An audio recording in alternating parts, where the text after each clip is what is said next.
Channel I সংবাদ।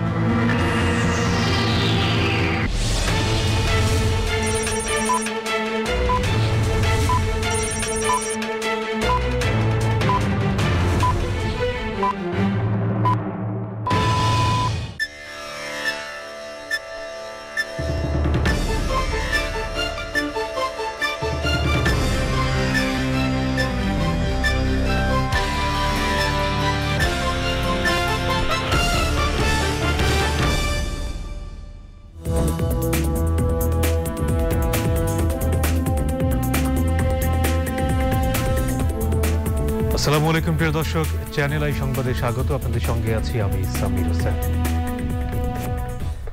বিস্তারিত সংবাদের শুরুতে জানিয়ে দিচ্ছি ফ্রেশ ড্রিঙ্কিং ওয়াটার সংবাদ শিরোনামগুলো। কারাগারে খালেদা জিয়াকে স্লো পয়জনিং করা হয়েছিল কিনা সন্দেহ বিএনপির, গুম খুন করা সরকারের পক্ষে সবকিছু সম্ভব মন্তব্য।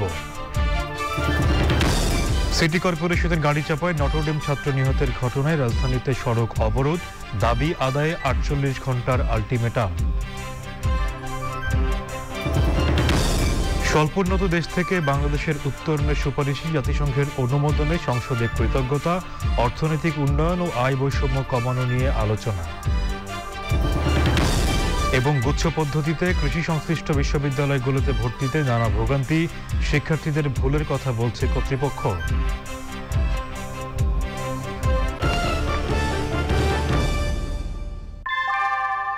আনোয়ার শীট দামে কম, থেকে অনেক বেশি। আনোয়ার শীট। সংবাদ শিরোনামগুলো জানাচ্ছিলাম। এখনকার এই সংবাদ আয়োজন একই সঙ্গে channel I online live TV এবং ভেরিফাইড ফেসবুক পেজে সরাসরি প্রচার করা হচ্ছে। সিটি কর্পোরেশনের বর্জ্য অপসারণের গাড়ির ধাক্কায় নটরডেম কলেজ ছাত্র নাইম হাসানের মৃত্যুর প্রতিবাদে রাজধানীর গুলিস্তানের 0 পয়েন্টে বিক্ষোভ করছে শিক্ষার্থীরা। দায়ীদের বিচার ও সড়কের নিরাপত্তা নিশ্চিত করা সহ বিভিন্ন দাবি বাস্তবায়নে ৪৮ ঘন্টার আলটিমেটাম দিয়েছে তারা। এ নিয়ে জানতে মোস্তফা মল্লিকের কাছে যাব, তিনি গুলিস্তানের 0 পয়েন্টে আছেন। মল্লিক, শিক্ষার্থীদের বিক্ষোভ ও দাবি দাওয়া নিয়ে আমাদের জানান।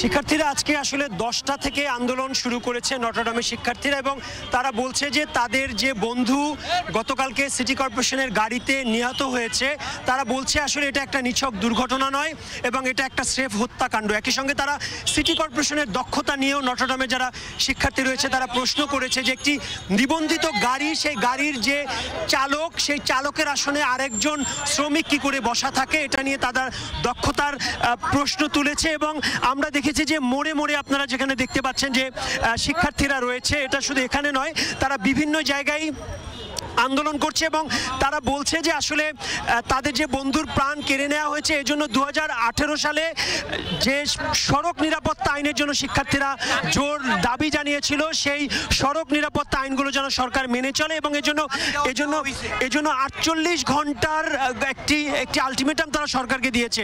এবং তারা বলেছে যে এই সময়ের মধ্যে আসলে এই ঘটনার সঙ্গে কারা জড়িত, সিটি কর্পোরেশনে যারা আছে তাদের কোন ব্যক্তির গাফিলতির কারণে আরেকজন লাইসেন্সবিহীনভাবে চালাতে পারে, এমন নানা দাবি দাওয়া তারা দিয়েছে। এবং খানিকক্ষণ আগেই তারা আসলে এই 0 পয়েন্ট মোড় ছেড়ে এখন আবার নটরডেম কলেজে ফিরে গেছে।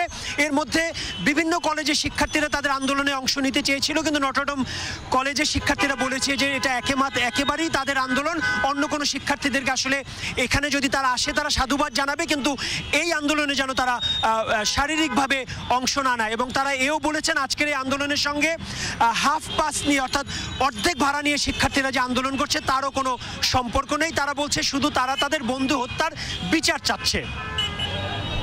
এই হচ্ছে মোটামুটি আমার কাছে সংবাদ, যেটা আপনাকে জানিয়ে দিলাম। মল্লিক, আপনাকে ধন্যবাদ আমাদের সঙ্গে যোগ দেওয়ার জন্য। চাঁদপুরের হাজীগঞ্জ কচুয়া গৌরীপুর সড়কের করইয়া এলাকায় বাস ও সিএনজি চালিত অটোরিকশার সংঘর্ষে 3 কলেজ শিক্ষার্থী নিহত হয়েছেন। সিএনজি চালক সহ আহত হয়েছেন আরও 2 জন। নিহতরা হলেন কুমিল্লা ভিক্টোরিয়া কলেজের মাস্টার্সের শিক্ষার্থী উর্মি মজুমদার ও রিফাত হোসেন। অপরজন চাঁদপুর সরকারি কলেজের অনার্সের ছাত্র সাদ্দাম হোসেন। তাদের সবার বাড়ি কচুয়া উপজেলার বিভিন্ন গ্রামে। সিএনজি চালক মনির হোসেনকে কুমিল্লা মেডিকেল কলেজ হাসপাতালে চিকিৎসা দেওয়া হচ্ছে। বাসটি জব্দ করেছে পুলিশ, চালক পলাতক।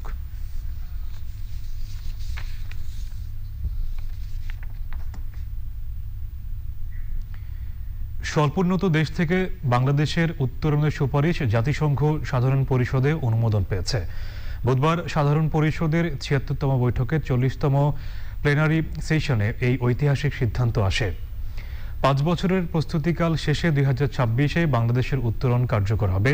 ঐতিহাসিক এই অর্জনকে বাংলাদেশের উন্নয়ন যাত্রার গুরুত্বপূর্ণ মাইলফলক বলছেন সংশ্লিষ্টরা। নাফিস ইফতেখারের রিপোর্ট।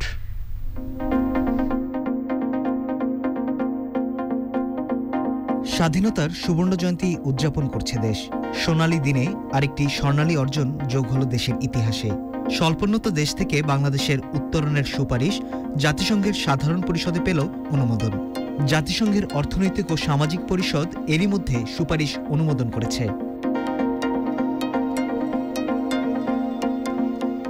এর আগে গত ২৬শে ফেব্রুয়ারি জাতিসংঘের কমিটি ফর ডেভেলপমেন্ট পলিসি সিডিপির ত্রিবার্ষিক পর্যালোচনা সভায় দ্বিতীয়বারের মতো স্বল্পোন্নত দেশ থেকে উত্তরণের সুপারিশ লাভ করেছিল বাংলাদেশ। এবারের সুপারিশে বাংলাদেশকে ২০২১ থেকে ২০২৬ সাল পর্যন্ত ৫ বছরব্যাপী প্রস্তুতিকালীন সময় দিতে বলেছে সিডিপি। প্রস্তুতিকালীন এই সময়ে স্বল্পোন্নত দেশ হিসেবে বাংলাদেশের সব সুযোগ সুবিধা অব্যাহত থাকবে। একই সাথে ইউরোপীয় ইউনিয়নে ২০২৯ সাল পর্যন্ত শুল্কমুক্ত কোটামুক্ত সুবিধা ভোগ করতে পারবে। বাংলাদেশই একমাত্র দেশ যারা জাতিসংঘের দেওয়া ৩টি মানদণ্ড পূরণ করে উত্তরণের যোগ্যতা অর্জন করেছে। এই অর্জনে অর্থমন্ত্রী আহম মুস্তফা কামাল বলেছেন, প্রধানমন্ত্রী শেখ হাসিনার দিক নির্দেশনায় ১ দশকের বেশি সময় বাংলাদেশের অপ্রতিরোধ্য উন্নয়ন যাত্রার আন্তর্জাতিক স্বীকৃতি এটি। জাতিসংঘে বাংলাদেশের স্থায়ী প্রতিনিধি রাবাব ফাতিমা বলেছেন, স্বাধীনতার সুবর্ণ জয়ন্তী ও বঙ্গবন্ধুর জন্মশতবার্ষিকী উদযাপনের সময়ে এ এক মহাপ্রাপ্তি। With the adoption of this resolution, we have been able to complete yet another milestone for our graduation. We have now a specific roadmap to graduate from the LDC category by 2026. বাংলাদেশের এই অর্জন বিশ্ব দরবারে দেশের ভাবমূর্তি উজ্জ্বল করবে, ত্বরান্বিত করবে অগ্রযাত্রা, আশা সংশ্লিষ্টদের। নাফিস ইফতেখার, চ্যানেল আই। জাতিসংঘের সাধারণ পরিষদে স্বল্পোন্নত দেশ থেকে উত্তরণের সুপারিশ অনুমোদিত হওয়ায় জাতীয় সংসদে দেশবাসীর প্রতি কৃতজ্ঞতা জানান সংসদ সদস্যরা।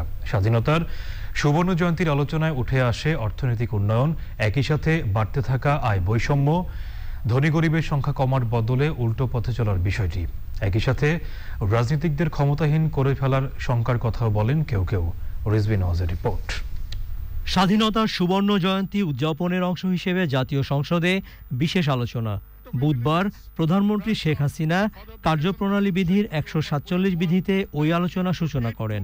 বিষয়টি নিয়ে সংসদে একটি প্রস্তাবও গৃহীত হয়েছে। প্রস্তাবে বঙ্গবন্ধুর নেতৃত্বে উন্নয়ন বিষয়, বাংলাদেশের জন্ম, তারই রক্তের উত্তরাধিকার, প্রধানমন্ত্রী শেখ হাসিনার নেতৃত্বে অর্থনৈতিক মুক্তির পথে অগ্রযাত্রার বিষয়গুলো বলা হয়েছে। আলোচনায় অংশ নিয়ে সেই অর্জনগুলো মনে করিয়ে দেন সংসদ সদস্যরা। বঙ্গবন্ধুর আদর্শের, সাহসের, দূরদর্শিতার মশাল আজ জাতির পিতা বঙ্গবন্ধু শেখ মুজিবের কন্যা জননেত্রী শেখ হাসিনার হাতে। সেই আলোকবর্তিকার সামনে রেখেই বাংলাদেশকে আমরা পৃথিবীর বুকে একটি বিত্তশালী, আমরা একটা মর্যাদাশীল এবং একটি সমৃদ্ধশালী দেশে রূপান্তর করব। এই হোক সুবর্ণ জয়ন্তীর আলোচনায় আমাদের শপথ। বঙ্গবন্ধুকে যখন হত্যা করা হয় তখন 1974-75 সালে বাংলাদেশের অর্থনৈতিক প্রবৃদ্ধি ছিল 9.59%। বাংলাদেশের জিডিপি গ্রোথ রেট ছিল 9.59%। আজ পর্যন্ত এই জিডিপি গ্রোথ রেট আমরা অতিক্রম করতে পারিনি। উন্নয়ন যাত্রায় অসঙ্গতিগুলো তুলে ধরেন বিরোধী দলীয় এবং বিএনপির সংসদ সদস্যরা। বঙ্গবন্ধু 25 জানুয়ারি 1975 তার জীবিত অবস্থায় পার্লামেন্টের সর্বশেষ ভাষণে তিনি কিছু কথা বলেছিলেন। সেই কথা কয়েকটা আমি একটু উল্লেখ করতে চাই। তিনি বলেছিলেন, কোট, আজকে করাপশনের কথা বলতে হয়, বাংলার মাটি থেকে করাপশন উৎখাত করতে হবে। করাপশন বাংলার কৃষক করে না, করাপশন বাংলার মজদুর করে না, করাপশন করি আমরা যারা শিক্ষিত সমাজ। স্পিকার, সেই করাপশন এখনো বন্ধ হয় নাই। তাই বঙ্গবন্ধু স্বপ্ন বাস্তবায়ন করতে হলে সেই করাপশন বন্ধ করতে হবে। যে কোনো প্রসঙ্গে 70 সালে নির্বাচনের কথা আসলে আজকেও ভাবতে অবাক লাগে, ইয়াহিয়ার মতন একজন ঘৃণিত সামরিক স্বৈরশাসকের অধীনেও একটা অবাধ, সুষ্ঠু, নিরপেক্ষ নির্বাচন হয়েছিল, যেখানে বঞ্চিত শোষিত পূর্ব পাকিস্তানের কোনো দল 167টি আসন পেয়ে ব্রুট মেজরিটি হয়। মাননীয় স্পিকার, যে গণতন্ত্রকে মূল মন্ত্র ধরে একটি স্বাধীন দেশের জন্ম হয়েছিল, সেই দেশে গত এক যুগে চালু হয়েছে আগে উন্নয়ন পরে গণতন্ত্র, সীমিত গণতন্ত্র, বেশি উন্নয়ন কম গণতন্ত্র, উন্নয়নের গণতন্ত্র নামক অদ্ভুত সব স্লোগান। পররাষ্ট্র প্রতিমন্ত্রী শাহরিয়ার আলম জানান, 2026 সালে এলডিসি থেকে উন্নয়নশীল দেশের কাতারে উঠলেও বাণিজ্য ও বিনিয়োগে বাংলাদেশ যাতে খুব সমস্যায় না পড়ে তার নিশ্চয়তা দিয়েছে জাতিসংঘ। রিজভিনা ওয়াজ, চ্যানেল আই, ঢাকা। কারাগারে থাকা অবস্থায় বেগম খালেদা জিয়াকে স্লো পয়জনিং করা হয়েছিল বলে সন্দেহ করছে বিএনপি। খালেদা জিয়ার মুক্তি ও বিদেশে চিকিৎসার দাবিতে জাতীয় প্রেসক্লাবের সামনে যুবদলের সমাবেশে দলের মহাসচিব মির্জা ফখরুল ইসলাম আলমগীর বলেছেন, গুম খুন করা সরকারের দ্বারা সবকিছুই সম্ভব। তিনি অভিযোগ করেন, খালেদা জিয়ার বিদেশে চিকিৎসা ছাড়া কোনো বিকল্প নেই, কিন্তু সরকার তা দিচ্ছে না। সামনে আরো শক্তি নিয়ে রাজপথে নামবে বলেও হুঁশিয়ারি দিয়েছেন মির্জা ফখরুল।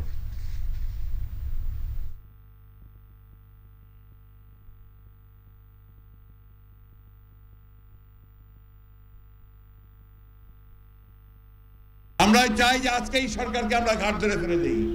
সবাই চাই, প্রত্যেকটি মানুষ চায়, বাংলাদেশের মানুষ, শুধু আমি আপনি না, বিএনপি না, প্রত্যেকটি মানুষের জীবন অতিষ্ঠ হয়ে গেছে। কিন্তু যদি আমরা ভুল করি তাহলে আমরা নিশ্চিহ্ন হয়ে যাব।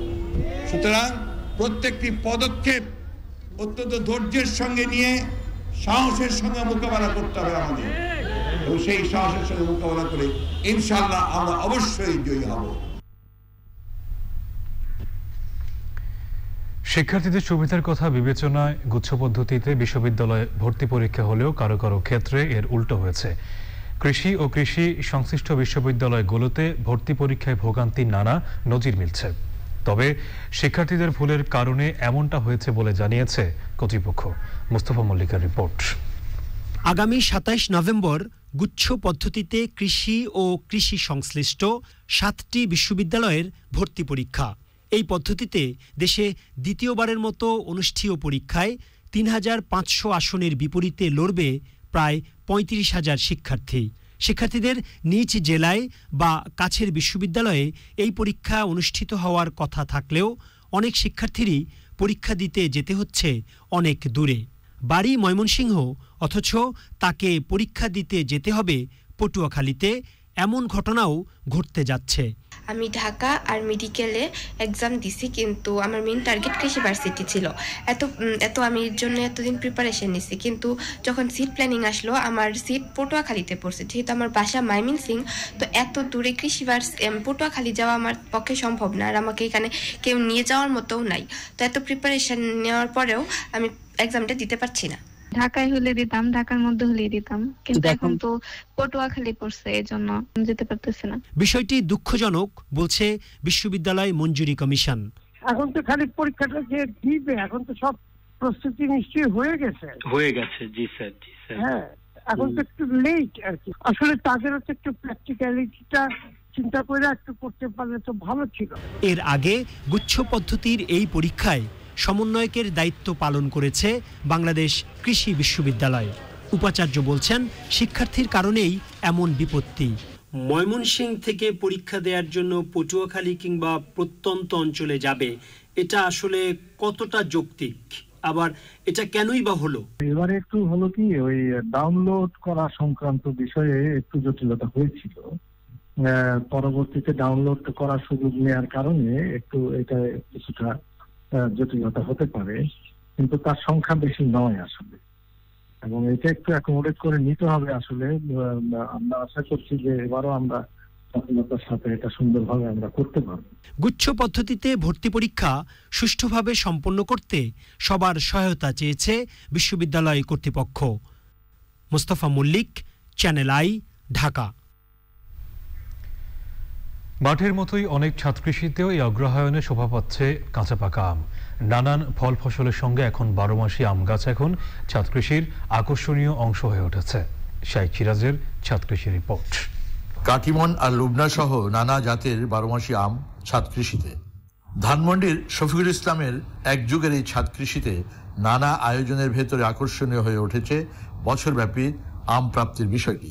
12 মাসি এটা কন্টিনিউ, ওই যে পাইকার হচ্ছে একটা এটা কন্টিনিউ আম ধরতে থাকে আর খাওয়া যায়। এইটাও আপনার 12 মাসে? এটাও 12 মাসে, ওই যেটা ইয়া ধরছে এটাও 12 মাসে। আর এটা হলো এই কাটিমন যেটা আর কি, আরো বড় হবে, এমন লাল টকটকে লাল হয়ে যায়। এখানে 10টি ফ্ল্যাটের একটি স্বত্বাধিকারী শফিকুল ইসলাম। স্ত্রীর ইচ্ছে পূরণের অংশ হিসেবে অন্যান্য ফ্ল্যাট মালিকদের বুঝিয়ে শুরু করেন এই ছাদ কৃষি। গাছপালার উপর তো আমারও একটা দুর্বলতা আছে। পরে আমি সবাইকে ডাকলাম একটা বৈধতা নেওয়ার জন্য, সবাইকে বললাম যে ভাই আমার ওয়াইফ তো এরকম একটা ইয়া করতে হচ্ছে, আপনাদের কি কোনো অসুবিধা আছে না, করুক, আমাদের কোনো বাধা নাই। আরেকটা জিনিস আমি ওরা ফিরাইয়া পারি না, সেই ইউটিউবে মানে আপনার চ্যানেলটা ছাড়া আর কোনো নাই। আপনি কত জায়গায় গেছেন সব তার মুখস্থ, এবং সবগুলো দেখে দেখে সেইভাবে সারা আনে। উদ্যোক্তা বলছেন ঢাকা শহরকে বাসযোগ্য রাখতে ছাদ কৃষি উদ্যোগকে বাধ্যতামূলক করা উচিত। সবগুলি ভবনের মধ্যে দরকার, এবং আমার মনে হয় গভর্নমেন্ট একটা ওই রকম একটা পলিসি করতে, হ্যাঁ পলিসি করে দিতে পারে যে ঢাকা শহর যততলা ভবনে হবে এর উপরে আপনি ওইভাবে ছাদগুলি তৈরি করে নিবে। পলিসিটা করলে কিন্তু ছাদরা ওইভাবে হবে, তখন আর কারো করতে কোনো বাধা থাকবে না, যেই করবে করবে, অসুবিধা নাই। আপনি 10 জনে আছে, 10 জনে মিললে 10টা করুক না, অসুবিধা নাই তো। প্রাত্যহিক জীবনের জীবনী শক্তির তাগিদেই অনেকেই বেছে নিচ্ছেন এই ছাদ কৃষি। নগরবাসীর ভেতরে বিশেষ করে ফ্ল্যাট মালিকদের মধ্যে এই তাগিদটি সাম্প্রতিক সময়ে বেশ অনুভূত হচ্ছে, তারা যুক্ত হচ্ছেন এর সাথে। তেমনই একটি পরিবার এখানকার শফিকুল ইসলাম দম্পতি, যারা এই ফ্ল্যাটবাসীকে রাজি করিয়ে এটি চমৎকার ছাদ কৃষির আয়োজন করছেন। এই আয়োজনটি বা এই উদাহরণটি ছড়াতে পারে অন্যদের মাঝেও। ঢাকার ধানমন্ডির শফিকুল ইসলাম দম্পতির ছাদ কৃষির আয়োজন থেকে শাইখ সিরাজ, চ্যানেল।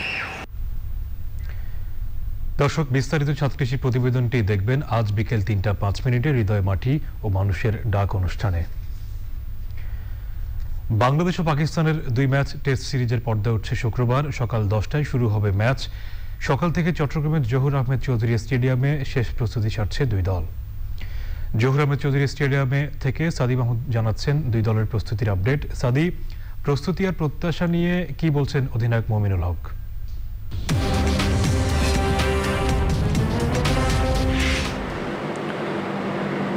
জি সামির, ধন্যবাদ আপনাকে। আপনি যেমনটি বলছিলেন যে চট্টগ্রামের জহুর আহমেদ চৌধুরী স্টেডিয়াম, এখানে কিন্তু বাংলাদেশ এবং পাকিস্তানের মধ্যকার যে 2 ম্যাচের টেস্ট সিরিজ রয়েছে তার প্রথমটি কিন্তু এখানেই মাঠে গড়াবে এবং আগামীকাল সকাল 10টায় প্রথম টেস্ট ম্যাচটি শুরু হবে। আর আপনি দেখতেই পাচ্ছেন যে আমার পেছনে পাকিস্তান দল এখন শেষ মুহূর্তের প্রস্তুতি সারছে, অর্থাৎ দুপুর 1:30 থেকে তারা অনুশীলন শুরু করেছে।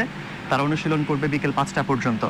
আর বাংলাদেশ দল কিন্তু সকালে অনুশীলন সেরেছে, অর্থাৎ সকাল 10টা থেকে দুপুর 1টা পর্যন্ত তারা অনুশীলন করেছে এবং তারা এরই মধ্যে টিম হোটেলেও ফিরে গেছে। এবং অনুশীলন শেষে টাইগার ক্যাপ্টেন যিনি আছেন মুমিনুল হক, তিনি কিন্তু অনলাইন প্রেস কনফারেন্সে সাংবাদিকদের সাথে কথা বলেছেন। তিনি একটি বিষয় বারবার উল্লেখ করেছেন যে সাম্প্রতিক সময়ে বাংলাদেশ, অর্থাৎ বাংলাদেশের পারফরমেন্স নিয়ে যে আলোচনা সমালোচনা চলছে, তিনি কিন্তু জোর দিয়ে বলেছেন যে এইসব আলোচনা সমালোচনা দূরে রেখে টাইগারদের মাঠে পারফর্ম করতে হবে, তাহলেই কিন্তু পাকিস্তানের বিপক্ষে ভালো করা সম্ভব। আর মমিনুল হকের দল কিন্তু সেটি আগামীকাল করবে, তিনি সেটি বলেছেন।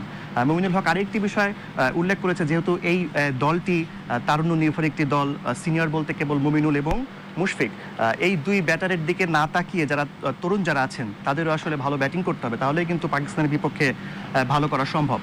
আমি আগামীকালকের ম্যাচ নিয়ে একটু বলতে চাই। আগামীকালকের ম্যাচ কিন্তু বাংলাদেশের জন্য অনেক বেশি গুরুত্বপূর্ণ, কারণ টেস্ট চ্যাম্পিয়নশিপের যে নতুন আসর শুরু হয়েছে, বাংলাদেশ কিন্তু এই ম্যাচ দিয়েই আসর শুরু করবে। সেক্ষেত্রে বাংলাদেশ দল কিন্তু অবশ্যই চাইবে যে জয় দিয়ে আসর শুরু করতে, কেননা গত আসর যেটি ছিল সেই আসরে কিন্তু বাংলাদেশ দল একদমই ভালো করতে পারেনি। তারা 7টি ম্যাচ খেলেছে, 6টিতেই হেরেছে, 1টি ড্র করেছে। তার কারণে কিন্তু টেস্ট চ্যাম্পিয়নশিপের যে পয়েন্ট টেবিল ছিল সেই পয়েন্ট টেবিলের একদম তলানিতে থাকতে হয়েছে বাংলাদেশ দলকে। আর পাকিস্তানের দলের জন্য কিন্তু এই ম্যাচটি বেশ গুরুত্বপূর্ণ, কারণ তারা অলরেডি টেস্ট চ্যাম্পিয়নশিপ শুরু করে দিয়েছে। প্রথম ম্যাচ তারা খেলে ফেলেছে, যেটি হাত দিয়ে শুরু করেছে। এই ম্যাচটি তারা আসলে জিতে তারা আসলে জয়ে ফিরতে চায়, তারা কিন্তু সেটি বলে দিয়েছে অলরেডি। আর আমি চট্টগ্রামের যারা দর্শক সমর্থক আছেন তাদের সম্পর্কে একটু বলতে চাই। আমি চট্টগ্রাম শহরে বিভিন্ন জায়গায় ঘুরেছি, টাইগার সমর্থকদের সাথে কথা বলেছি। তারা একটি বিষয় বারবার বলেছে যে যেহেতু প্রায় 2 বছর পর চট্টগ্রামের মাঠে দর্শক ফিরছে, তারা অনেক আশা নিয়ে মাঠে খেলা দেখতে আসবেন, টাইগার সমর্থকদের সাপোর্ট দিবেন এবং তারা খুব করে চাইছেন যে টাইগাররা যেন এখান থেকে জয় নিয়ে আসলে ঢাকায় ফিরতে পারে। চট্টগ্রাম থেকে আমাদের সঙ্গে যোগ দিয়ে বাংলাদেশ দলের খবরাখবর জানানোর জন্য। সংবাদের রিপোর্ট জানিয়ে নিচ্ছি অশোক, লিল্যান্ড, রিফাত অটোস বিরতি। আর বিরতির পর্যায়ে থাকছে চ্যাম্পিয়ন্স লিগে পিএসজিকে হারিয়ে গত আসরের ফাইনালিস্ট ম্যান সিটির প্রতিশোধ আবারও আমন্ত্রণ। এবারে জিপিএইচ ইস্পাত বাংলাদেশের অগ্রযাত্রা সংবাদ।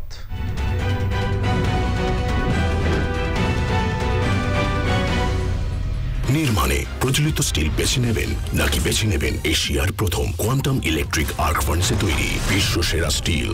জিপিএইচ ইস্পাত, দৃঢ়তার প্রতিশ্রুতি। হাওর কেন্দ্রিক পর্যটন শিল্পের উন্নয়নের উদ্যোগ নিয়েছে সরকার। দেশি বিদেশি পর্যটকদের কাছে হাওরের প্রাকৃতিক ঐশ্বর্য আকর্ষণীয়ভাবে তুলে ধরা সহ আয়োজন করা হচ্ছে নানান সুযোগ সুবিধার। ইতিমধ্যে প্রাথমিক কাজ শুরু করেছে বাংলাদেশ ট্যুরিজম বোর্ড। সিলেট থেকে সাদিকুর রহমান সাকির পাঠানো তথ্য ভিডিও চিত্রে সাদিয়া ওমরের রিপোর্ট।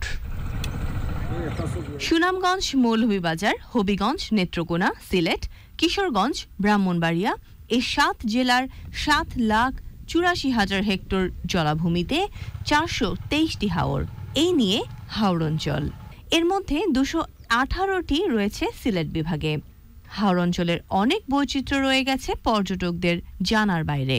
সেগুলো তুলে ধরার এবং সুযোগ সুবিধা বাড়াতেই উদ্যোগী হয়েছে ট্যুরিজম বোর্ড। সমস্ত পর্যটন শিল্পের সঙ্গে জড়িত স্টেক হোল্ডারদের সমন্বয়ে সব ধরনের মানুষকে আমরা একত্রিত করে এই সার্ভেটা করেছি। সিলেট অঞ্চলকে আরও পরিপূর্ণভাবে দেশি এবং বিদেশি পর্যটকদের কাছে তুলে ধরার জন্য সরকারের কাছে বেশ কিছু প্রস্তাবনা রাখা, যাতে করে সরকার এই উন্নয়নে, বিশেষত সিলেট বিভাগের পর্যটন উন্নয়নে কাজ করে যেতে। এখানে কিভাবে দেশি বিদেশি পর্যটকদের একটা মিলন মেলা পরিণত করা যায়, পাশাপাশি এর মাধ্যমে আমরা কিভাবে স্থানীয় জনগোষ্ঠী এবং উপজাতিদের কিভাবে আমরা জীবনমান উন্নয়ন করতে পারি, সেই ধরনের আমরা চিন্তা ভাবনা করছি। প্রতি বছর সিলেটে প্রচুর পর্যটকের সমাগম ঘটে, যাদের অনেকেই আসেন হাওর অঞ্চলের সৌন্দর্য উপভোগের জন্য। টাঙ্গুয়ার হাওর, হাকালুকি হাওর, বাইক্কা বিল, লাল শাপলার বিল সহ ২০০-রও বেশি হাওর বিল রয়েছে সিলেট বিভাগে। কিন্তু পর্যাপ্ত সুযোগ সুবিধা না থাকায় বিপাকে পড়তে হয় হাওরে ঘুরতে আসা পর্যটকদের। ট্যুর অপারেটররা বলছেন, হাওর অঞ্চলে সুযোগ সুবিধা বাড়ানো হলে তা কার্যত ভূমিকা রাখবে জাতীয় অর্থনীতিতে। যদি হাওর বান্ধব সুন্দর একটা পর্যটন শুরু হয়, তাহলে আমাদের অর্থনৈতিক ভাবেও আমরা সিলেটের মানুষরা লাভবান হব।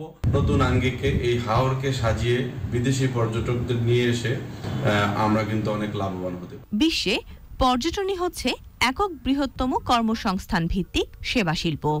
দেশের হাওর অঞ্চলে রয়েছে এর বিপুল সম্ভাবনা। Sadia Omar, channel I.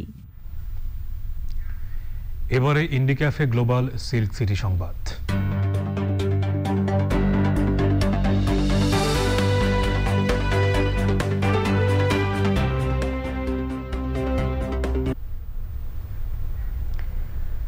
রাজশাহীতে সর্বোচ্চ দীর্ঘমেয়াদী করদাতাদের সম্মাননা দিয়েছে আয়কর বিভাগ। রাজশাহী কর অঞ্চলের সম্মেলন কক্ষে করদাতাদের হাতে ক্রেস্ট ও সনদ তুলে দেওয়া হয়। রাজশাহী কর অঞ্চলের কর কমিশনার শফিকুল ইসলাম আকন্দের সভাপতিত্বে অনুষ্ঠানে বক্তৃতা করেন কর আপিল অঞ্চলের commissioner Ahsan Habib, VAT commissioner Lutfur Rahman এবং রাজশাহী চেম্বারের সভাপতি মাসুদুর রহমান রিঙ্কু। অনুষ্ঠানে রাজশাহী সিটি কর্পোরেশন ও রাজশাহী জেলা ছাড়াও পাবনা, চাঁপাইনবাবগঞ্জ, নাটোর ও নওগাঁ জেলার ৪২ জন করদাতাকে ৪টি ক্যাটাগরিতে সম্মাননা দেওয়া হয়। প্রকৌশলী ক্যাটাগরিতে সর্বোচ্চ করদাতা একজনকে ট্যাক্স কার্ড দেওয়া হয়েছে। এবারে নিটল টাটা কৃষি সংবাদ।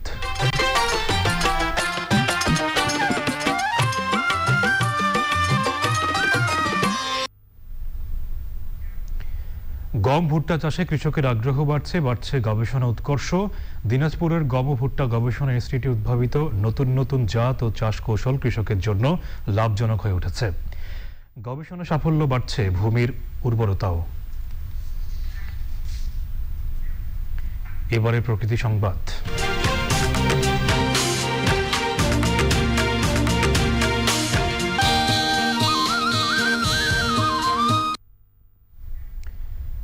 বাংলাদেশের পাখিদের মধ্যে একটি বড় অংশ জুড়ে রয়েছে ফলভোজী পাখি।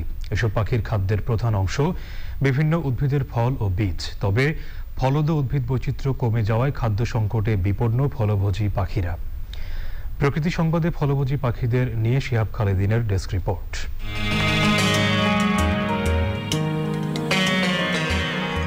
প্রকৃতির অলংকার পাখি। বাংলাদেশের প্রতিটি অঞ্চলেই বিভিন্ন প্রজাতির পাখির বিচরণ রয়েছে।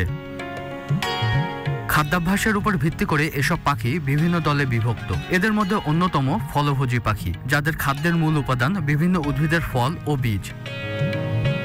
এদেশের বৈচিত্র্যময় বনভূমি, গ্রাম কিংবা শহরের বাগান এবং ঝোপঝাড়গুলোতে এই পাখিদের দেখা মেলে। বাংলার প্রকৃতিতে টিয়া, বসন্ত, বুলবুলি, হরিয়াল, ধনেশ সহ বিভিন্ন প্রজাতির ফলভোজী পাখির উপস্থিতি রয়েছে। এরা বেশিরভাগ সময় ছোট ছোট দলে বিচরণ করে। ফলভোজী পাখিদের উপস্থিতি একদিকে যেমন প্রকৃতিকে বর্ণিল রাখে, তেমনি পরিবেশ ব্যবস্থাতেও এরা গুরুত্বপূর্ণ ভূমিকা পালন করে। বিভিন্ন উদ্ভিদের বীজের বিস্তারে ফলভোজী পাখিদের গুরুত্বপূর্ণ অবদান রয়েছে। কিন্তু ক্রমশ বনভূমি ধ্বংসের ফলে বনফলের উদ্ভিদের সংখ্যা কমে যাওয়ায় এই পাখিদের খাদ্যের অভাব দেখা দিচ্ছে। এছাড়া অবৈধ শিকার, বাণিজ্য এবং কুসংস্কারের কারণেও এই পাখিরা বর্তমানে বিপন্ন। প্রকৃতিতে ফলভোজী পাখিগুলো না থাকলে উদ্ভিদের সংখ্যা ও প্রজাতি বৈচিত্র্য হ্রাস পাবে, যার প্রভাব পড়বে সামগ্রিক পরিবেশের উপর। তাই সচেতনতা বৃদ্ধি ও যথাযথ পদক্ষেপ গ্রহণের মাধ্যমে ফলভোজী পাখিদের রক্ষায় সকলের এগিয়ে আসা প্রয়োজন। শিহাব খালেদিন, প্রকৃতি ও জীবন ডেস্ক, চ্যানেল আই। দর্শক, ফলভোজী পাখি নিয়ে বিস্তারিত প্রতিবেদন দেখবেন চ্যানেল আইতে আজ রাত 11:30 প্রকৃতি ও জীবন অনুষ্ঠানে। এবারে বাংলাদেশ স্পেশালাইজ হসপিটাল খেলার খবর।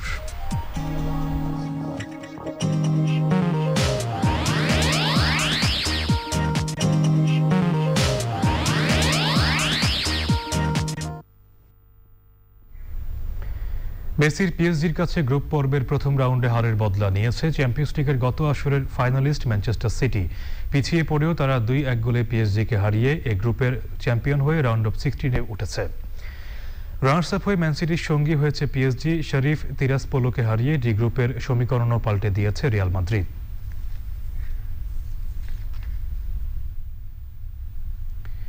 সবশেষে ফ্রেশ ড্রিঙ্কিং ওয়াটার সংবাদ শিরোনামগুলো জানিয়ে দিচ্ছি আরো একবার।